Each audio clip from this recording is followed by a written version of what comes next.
शेतकऱ्यांना अखंडित वीज पुरवठा म्हणून सौर कृषी पंप आणि बळीराजा मोफत वीज योजना अशा दोन योजनांचा मुहूर्त संभाजीनगरच्या लाडक्या बहिणींच्या मेळाव्यात देवाभाऊंच्या हस्ते करण्यात आला।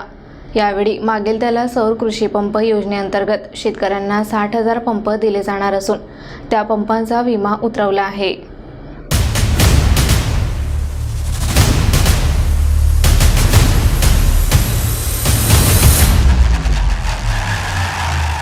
शेतकऱ्यांना अखंडित वीज पुरवठा व्हावा म्हणून सौर कृषी पंप आणि बळीराजा मोफत वीज योजना अशा दोन योजनांची सुरुवात संभाजीनगरच्या लाडक्या बहिणींच्या मेळाव्यात देवाभाऊंच्या उपस्थितीत करण्यात आली आहे।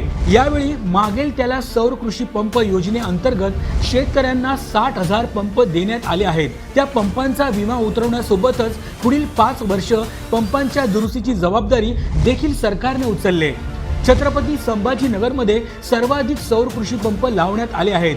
येत्या 18 महिन्यात शेतकऱ्यांची सर्व वीज सौर ऊर्जेच्या माध्यमातून येणार असून शेतकऱ्यांसाठी स्वतःची वीज कंपनी स्थापन करणारे महाराष्ट्र हे देशातील पहिले राज्य ठरले आहे। देवाभाऊंच्या राज्यात वेगवान निर्णय आणि घडतोय समृद्ध महाराष्ट्र।